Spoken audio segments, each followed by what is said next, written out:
पूरे रोवे जमीन पर, पूरे रोवे जमीन पर एक ही औरत दिखाई देती है।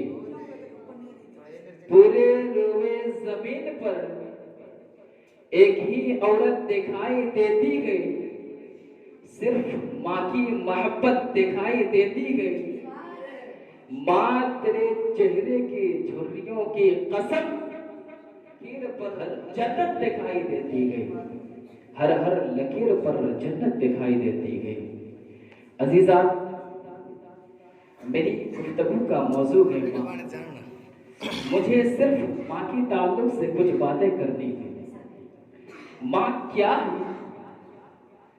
मुआशरे के हालात को मद्देनजर रखते हुए माँ के साथ जो नाइंसाफियां, गलत फहमियां, माँ जैसी अजीम दौलत को हम नजरअंदाज कर देते हैं। माँ क्या है, उनकी शान क्या होती है, मैं इस ताल्लुक से थोड़ी देर में गुफ्तगू करूंगा। आप यूं समझें कि माँ वो है जो अपने बेटे को खूने जिगर पिलाती है। माँ वो है जो सर्दियों के रात में गीले बिस्तर पर खुद सोती है और अपने औलाद को सूखे आंचल पर सुलाती है। आप यूं समझें कि जिस तरीके से दुनिया के अंदर खुदा के अलावा कोई खुदा नहीं, ठीक इसी तरह माँ बाप के अलावा कोई दूसरा माँ बाप नहीं। आप कहने को दुनिया को माँ बाप कह सकते हो, लेकिन याद रखें कि जिसने हमें पैदा किया वो सिर्फ अल्लाह, और जिसके जरिए किया वो माँ बाप। आप दुनिया के अंदर किसी को माँ कह दो, लेकिन जो शफकत माँ के उस आंचल में मिलती है, जिसने खूने जिगर पिला के पाला है, वो दुनिया के कोई माँ नहीं दे सकती।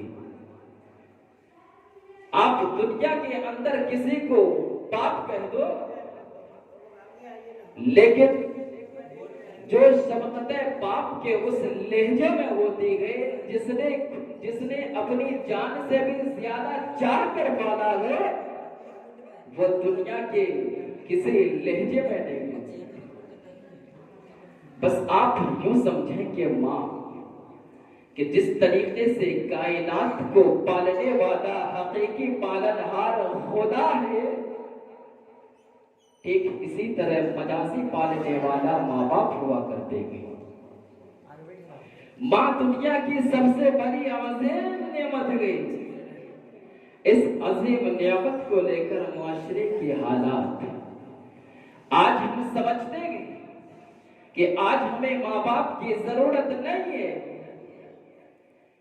अगर हमारे पास चंद फैक्ट्रीज हो जाए, चंद कारखाने हो जाए, चंद बैंक बैलेंस हो जाए, तो आज हम समझते हैं कि आज हमें माँ बाप की जरूरत नहीं, इसलिए कि हमारे पास पैसा है, इसलिए कि हमारे पास नौकरी है, इसलिए कि हमारे पास कारोबार है।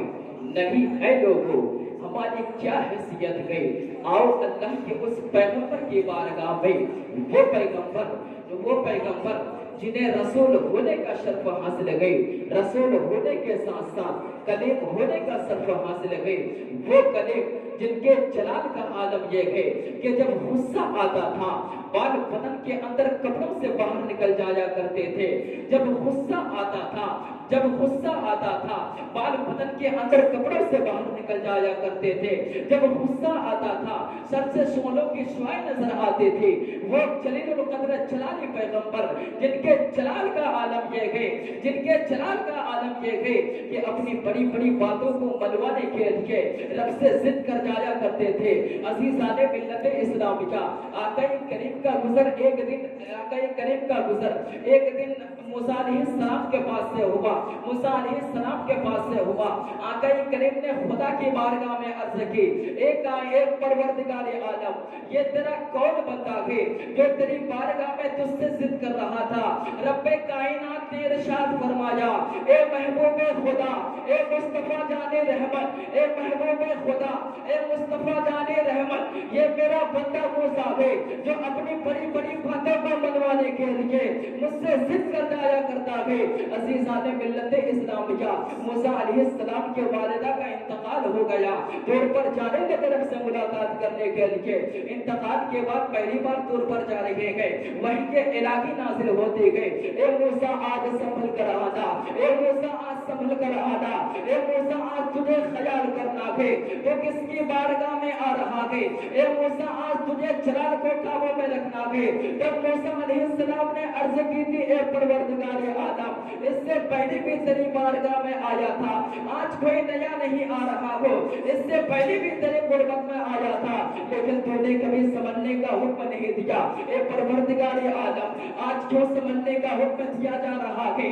रब्बे कायनात ने इरशाद फरमाया, ए मूसा, जब आज से पहले तुम आते रहे हो, जब आज से पहले तुम आते रहे हो, तुम्हारे सर पर माँ का आंचल मंडलाता रहा, लेकिन आज आ रहे हो, तुम्हारी माँ का इंतकाल हो चुका है। याद रखो, जब तुम घर से निकलते थे, माँ अपना आंचल फैला कर दुआ करते थे, ए परवरदिगार आलम, ये मेरा बेटा मूसा है, बड़ा जिद्दी है, बहुत चलानी है, कहीं ऐसा ना हो ये जिद कर दे, कहीं ऐसा ना हो ये जिद कर दे और तू चलान में आ जाए। ए परवरदिगार आलम, मैं इस बेटे की तरफ से माफी मांग रही हूँ। अगर मेरा बेटा चलान में आ जाए, तुम इसके खता को नजरअंदाज कर देना, तुम इसकी गलती को दरगुजर कर देना। ए मूसा, इससे पहले तुम आते रहे हो, तुम्हारी माँ की दुआ तुम्हें बचाती रही, लेकिन आज आ रहे हो, सर पर माँ का आंचल भी नहीं गई, माँ की मोहब्बत भी नहीं गई, माँ का ममता भी नहीं गई, माँ का ममता भी नहीं गई, तुम्हारी माँ का इंतकाल हो चुका है। अब बारगाह में आओगे, नीची आवाज से बात करना, ऊंची आवाज से बात मत करना।